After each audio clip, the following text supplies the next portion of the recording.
time. Assalamu alaikum, dear audience. We welcome you from another episode of Lit Art from Planet FM 87.6, Radio Pakistan, Islamabad. I'm Munir Fayyaz, and today we have in this very special episode of Lit Art from Planet 87 FM 87.6. Today we have a very worthy, very dear, very sweet guest with us. He's an icon of contemporary Urdu literature, not only of poetics but of fiction as well. Whatever he does, wherever he goes, he just sees and conquers the panorama, the arena. One and only Dr. Waheed Ahmed. Dr. Saab, Assalamu alaikum. Well, thank you very much. Dr. Saab, thank you very much for sparing your precious time for us today. And it's always been a pleasure talking to you wherever it is, whether we are sitting at some cafe or some home or some drawing room or Radio Pakistan.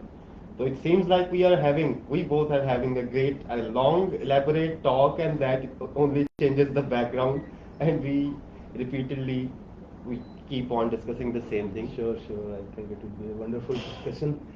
And first of all, I would like to thank you and Mr. Hamid, Zahoor, the controller of Radio Pakistan. Radio Pakistan is, of course, we cherish the memories of Radio Pakistan. It is the oldest institution, broadcasting institution in the country, and I'm really happy that you are having me here.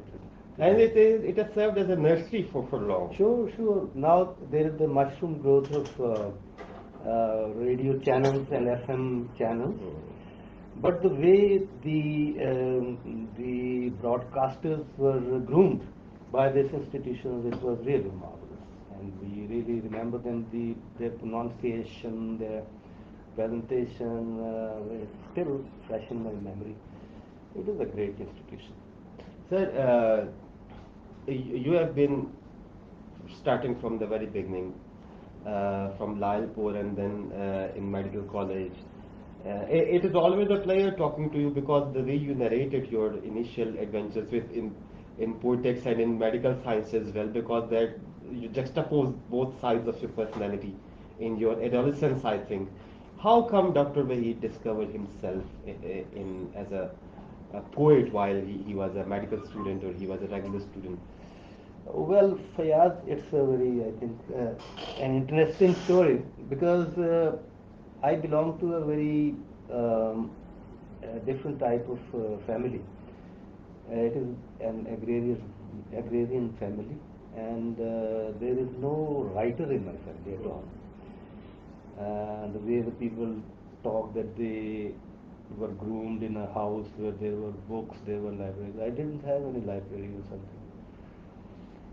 I was born in Lyallpur on 12th November 1959. And my father, he was in insurance service, and he would move from one city to another. So I had a chance of studying in different institutions, in different cities. I started my education in my native city, Lyallpur. Then we moved to Multan. Okay. And in Multan, I did my primary education. And from there, we went to Sahiwal.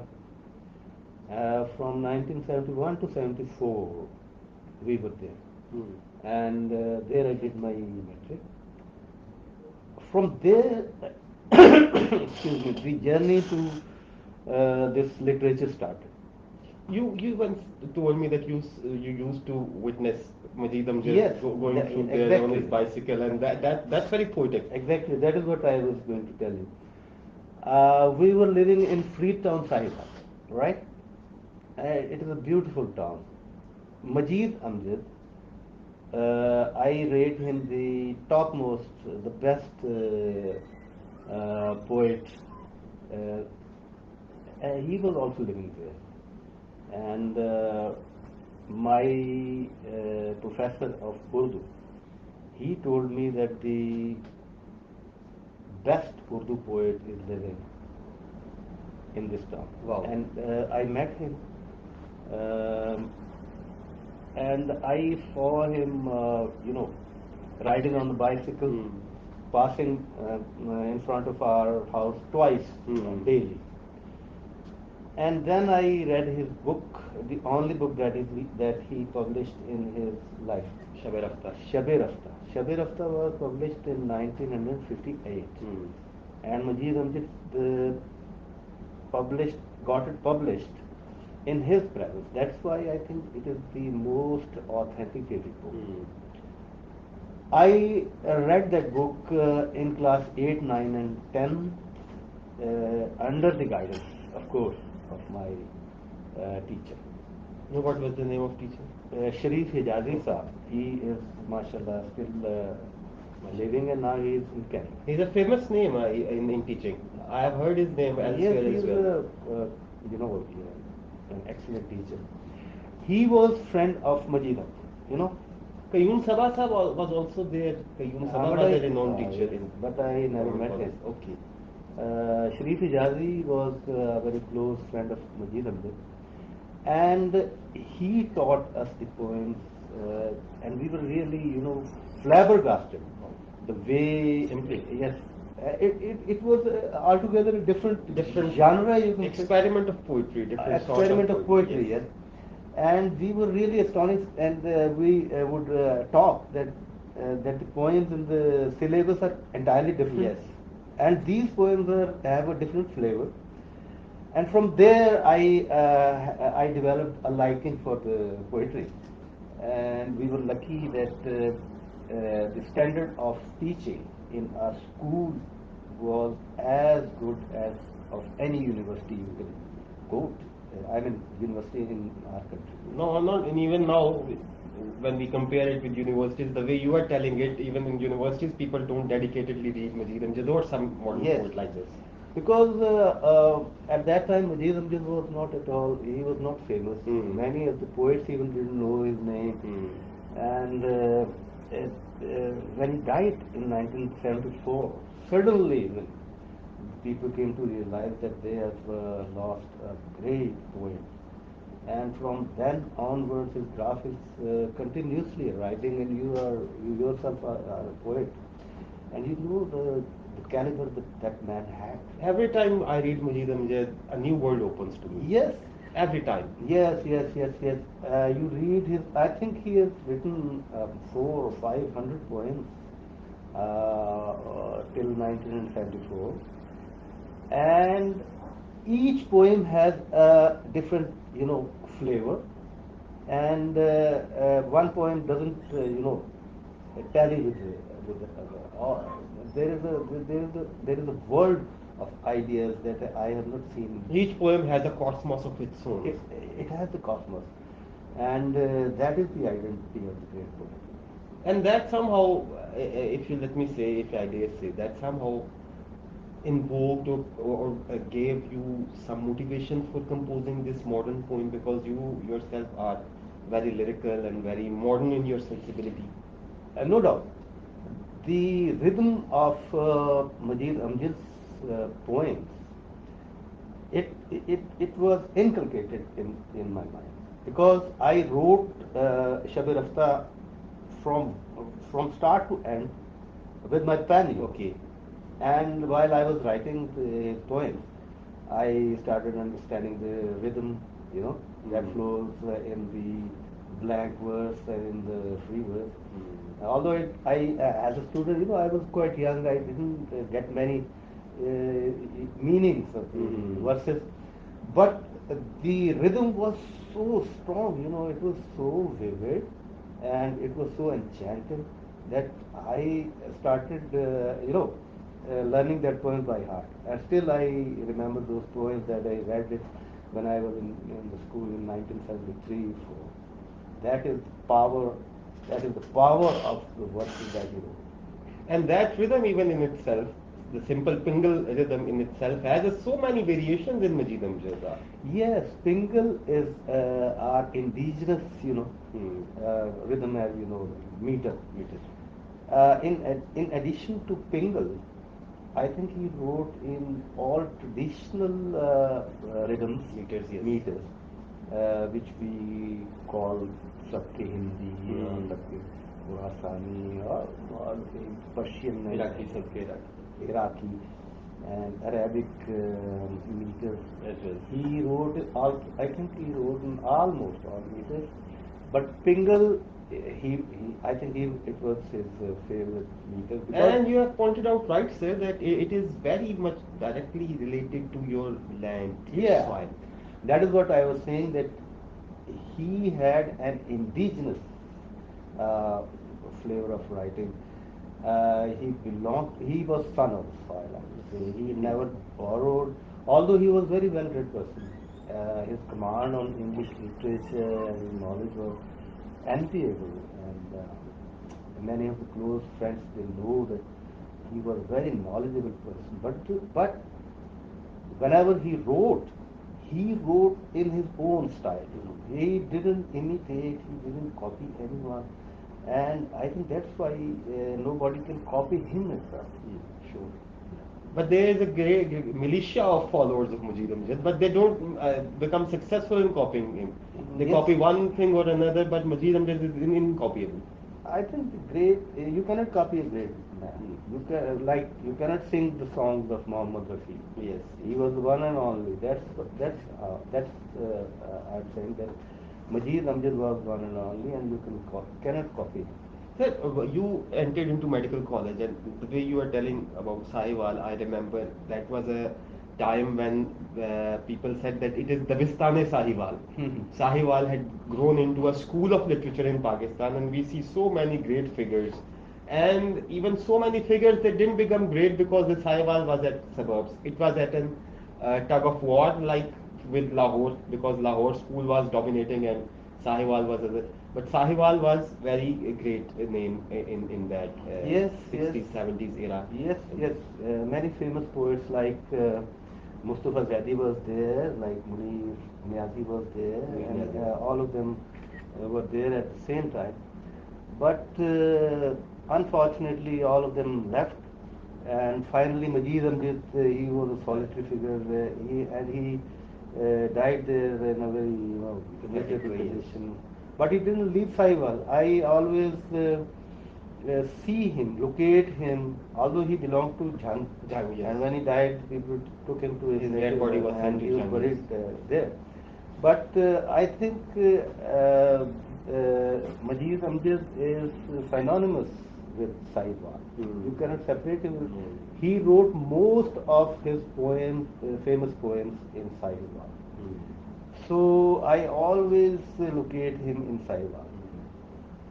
Yes, it was a Dabistan, but ultimately it was finished, and finally Lahore has always been a center of excellence, center of literary hubs. But now I think Islamabad is the hub. So you shifted to medical college, and there you found another group of people and poets, and you were very lucky to have that because Yes. Dr. Javed Anwar, one Yes. and only, was there, Yes. and this our friend Professor Khan Faisal was there, and Nadeem Saqib Nadeem Shah was there. was there, Hussain Abid was Hussain there, Abid. Mohsen Magiana, and then in prose, Abdal Bela was there.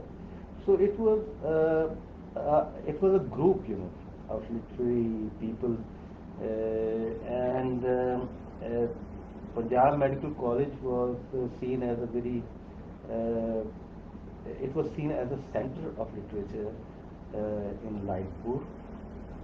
Unfortunately, you see, most of the people think that in medical college or engineering college or in professional college, there is no room for literature.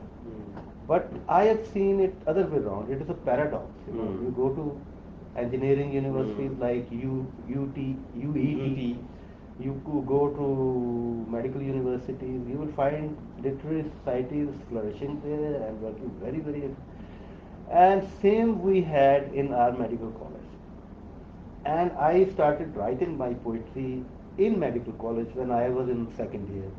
And I wrote my first poem in 1978 when I was in second year. And that poem was Khilone. And second poem was That was Banam, in Shafafiyan, included in Shafafiyan.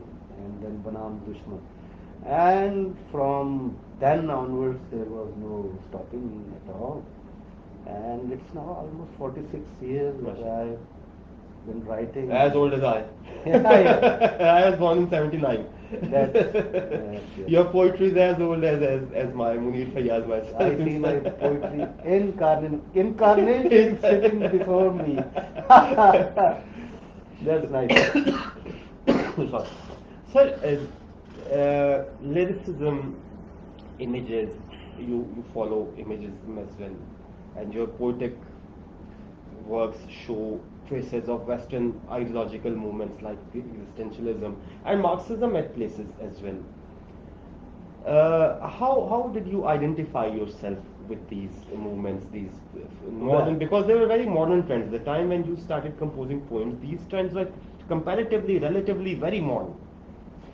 well, first of all, let me make it very clear here that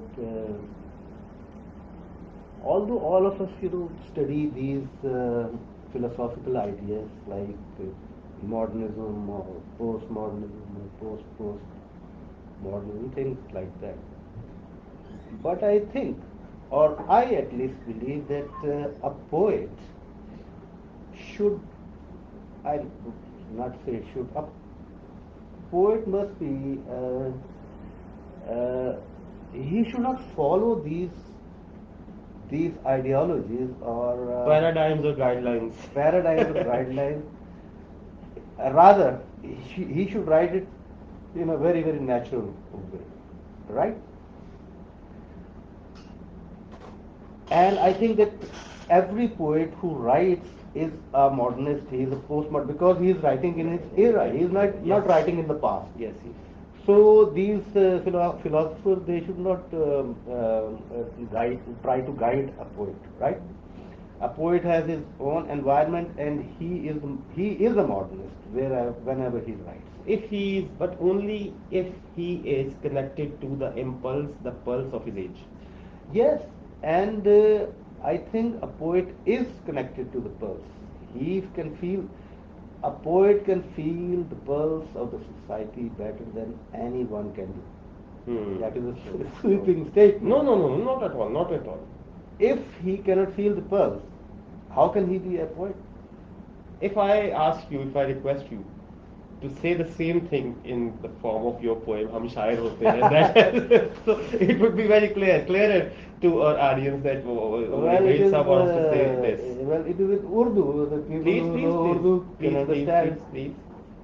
Uh, हम शायर होते हैं. हम शायर होते हैं, हम पैदा करते हैं, हम गीली मिट्टी को मुट्ठी में भेजा करते हैं, तो शक्लें बनती हैं। हम शायर होते हैं, please.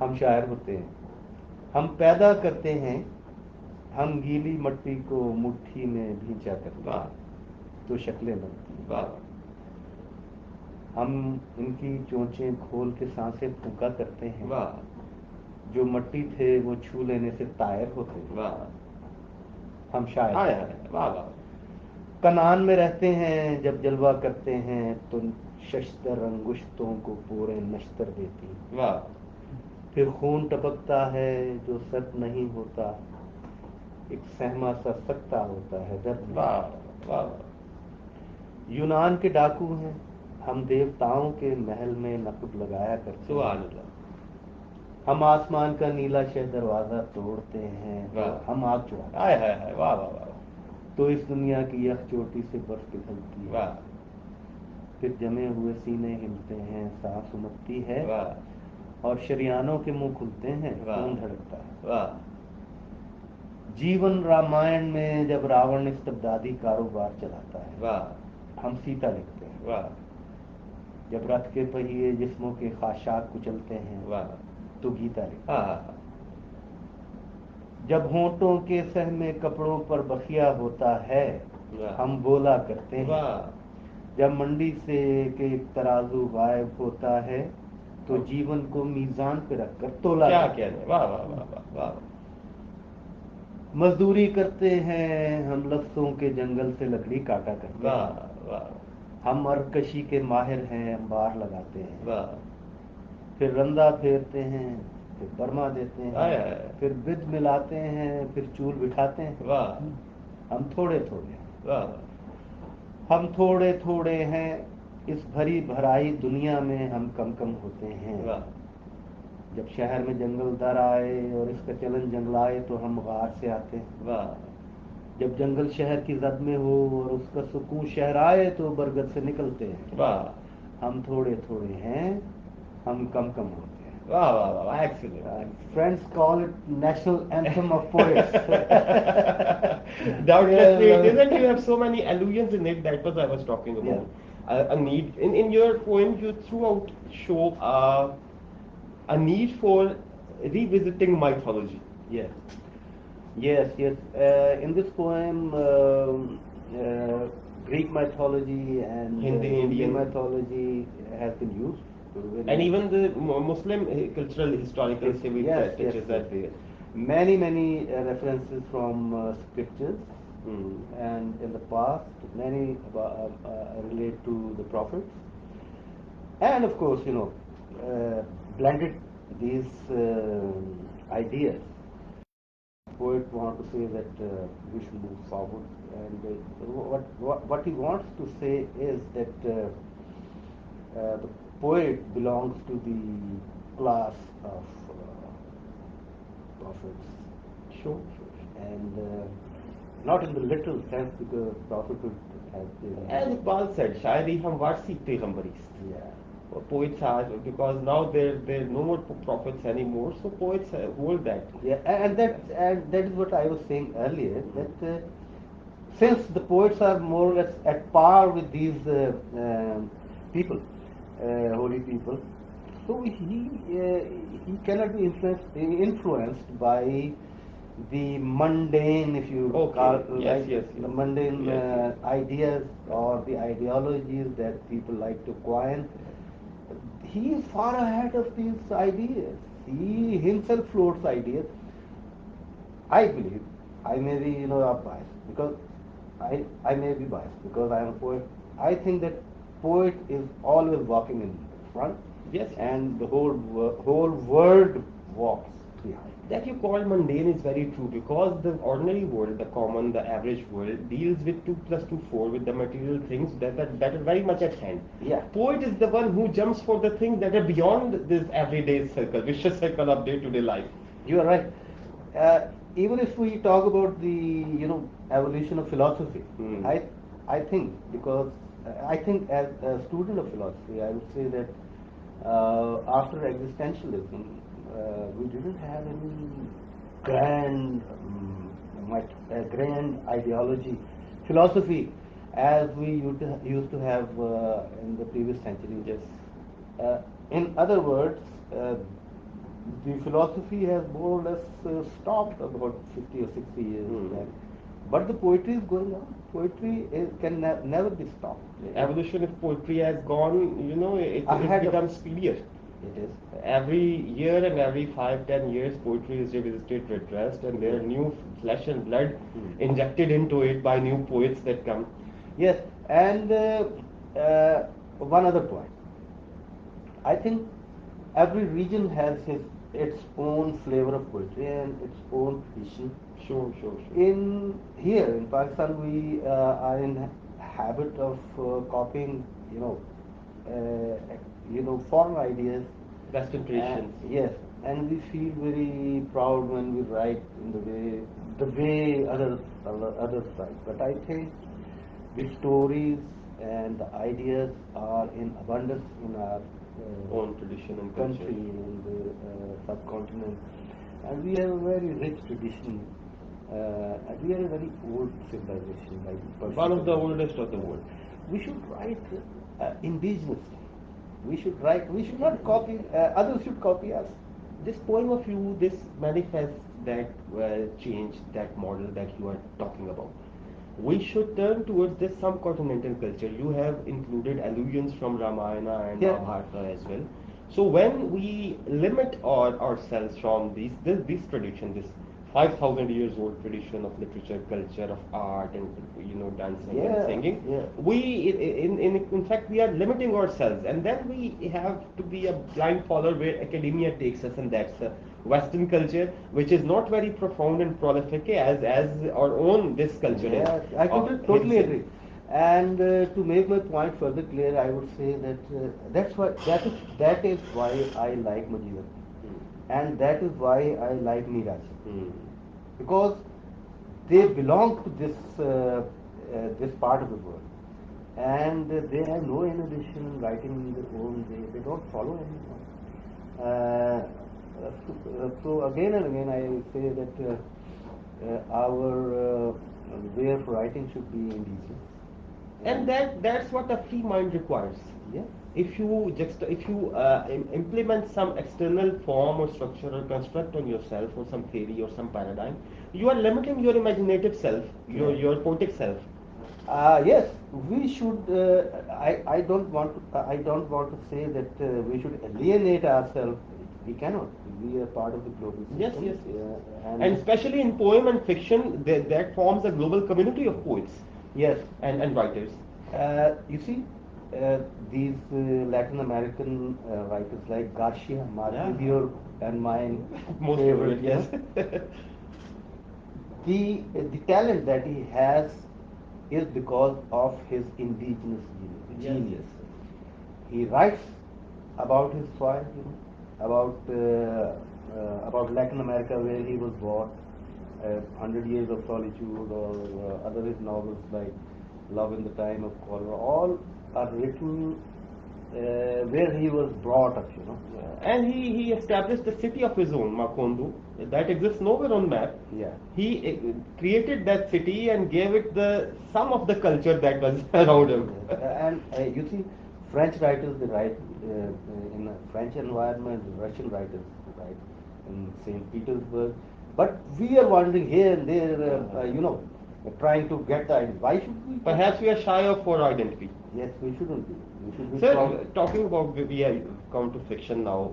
Two masterpieces, two great novels, Zeno and then the Munriwala, and both are to show us a different Waheed Ahmed without any doubt. Waheed Ahmed in poems appears to be a different poetic, imaginative, thinking being, a person who is living in the world of rhythms and meter and feet and music. Whereas when we see Waheed Ahmed in novels in Zeno and in Munriwala, we see Waheed Ahmed who is very much related with the global politics, economy, economic shifts, and terrorism that is going on in the world still. And this monopoly of American monopoly, Western monopoly, the capitalist monopoly that is crushing whole of the world, especially common people, third world countries. We see a very different, very resisting, very afflicting Waheed Ahmed in that. How can you separate these? How did you find yourself as a novelist then after becoming? Because one more thing that I want to add, and that's very important. Once we secure a niche, once you identify it, normally if someone identifies himself or establishes himself as a ghazal poet, he uh, prefers to stick there. And if someone identifies him in Nazm is a greater medium without doubt because Nazm talks to greater realities on and above and around man.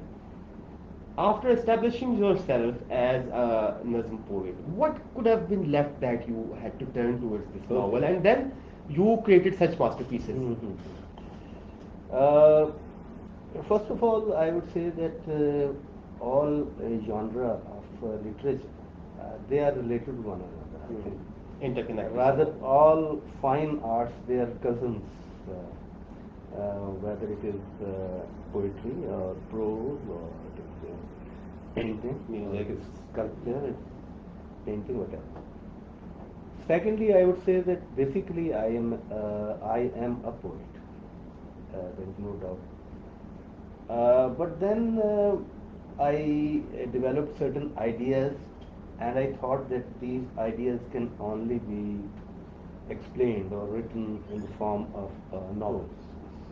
There was no planning at all, not at all, because I never thought that now I should start writing novels because I have written poems, too many poems. No, and as you have very rightly said that as a writer and particularly as a writer of this region, which is a hot spot and which is in the limelight because of multifarious reasons, better.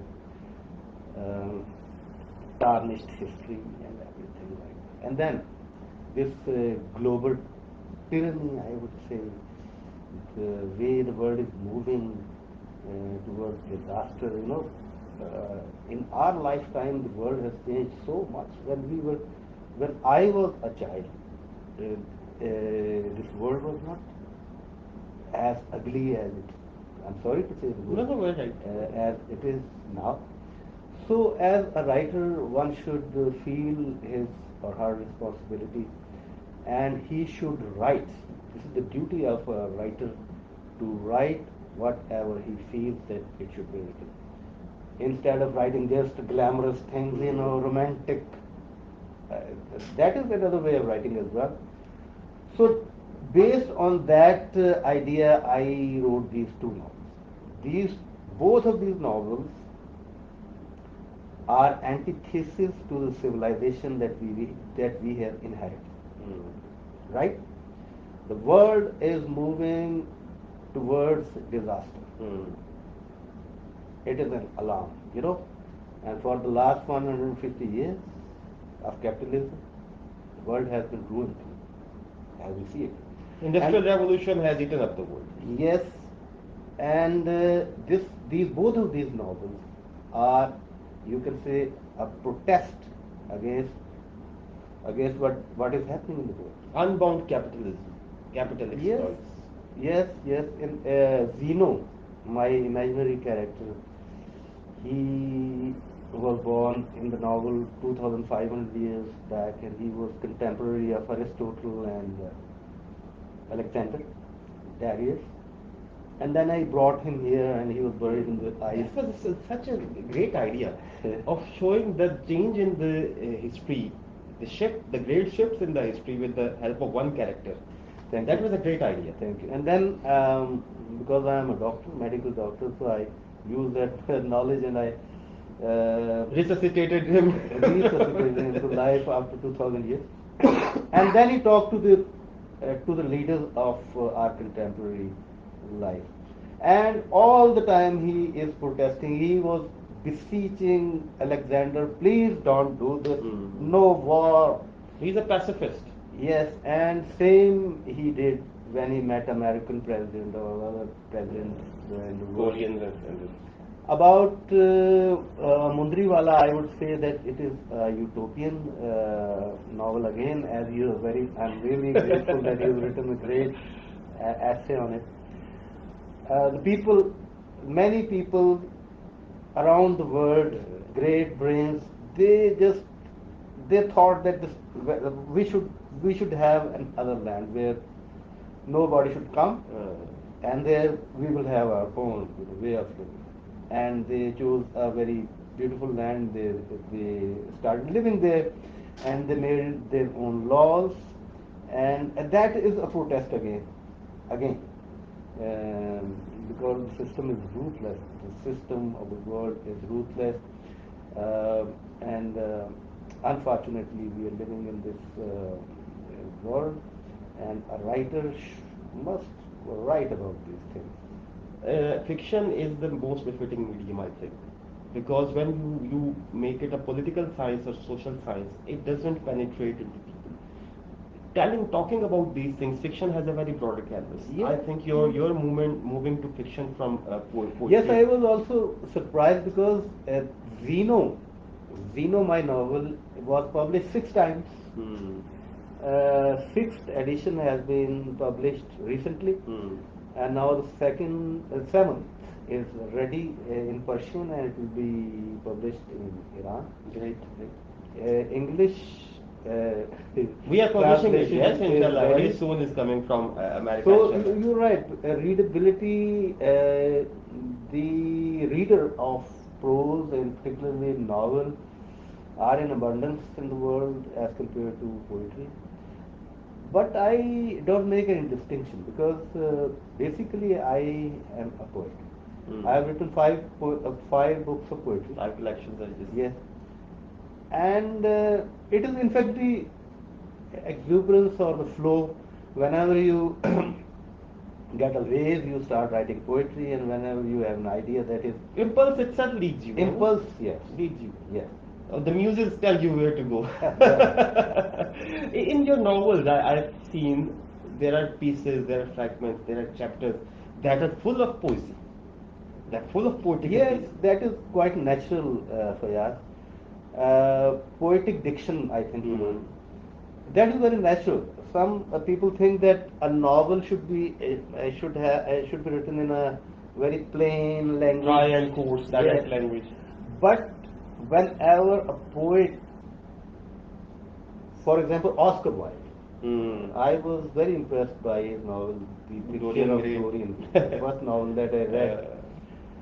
Uh, He was a poet, uh, you know, and read his prose. Rose, yes, great. Same goes for Urdu poets as well. Since I am a poet, Mm. so whenever I will write prose, it will Mm. have a poetic fiction, uh, uh, not by plan, but it will be just in a natural way. Mm. That is very natural. Because that's default, by default, that's By what they're default, in there. by default. And I think that is very much required as well, because you're talking about Oscar Wilde. I reflected on Milan Kundera. Yeah. In Kundera's fiction in translation, we read in translation first. He wrote in Czech and then in French. Mhm. We read English translations of him, but in that English translations, we find passages and paragraphs and pages that are so full of poetic material, poetic content. So Mhm. I think in poetry, in fiction, your message dominates, and in poem rhythm dominates, or Yes. images dominate. Mhm. But the second thing, which is not dominating, it remains there in undercurrent. That is not just simply discarded off. That is there as a raw material, as a building material. Yes. You see, in our like Muhammad Said Azad, now he was also a poet, Hmm. and read his prose. It's Abe poetic. Hayat is great, one of the classics of. Thank you, Dr. Waheed Saab, once again for visiting us and for giving us time. Planet is 7.6. Its team, Kamran, Tariq, Hamid, Zahoor Saab. We all love you greatly, and we want you to visit here again and again. I really feel honored. I am really humbled. I am so happy. I love this place, Radio Pakistan. You know, it is a historical place, and you yourself are a poet and Thank a you. creative It's a writer. love. Thank you very much for having me here. Thank you, dear audience, for your time and listening to Dr. Waheed Ahmed Saab. I'm Munir Fayyaz, your host from Planet 87.6, Islamabad, Radio Pakistan, Islamabad, Pakistan. So long for now. Goodbye till next program. Allah Hafiz. Assalamu alaikum.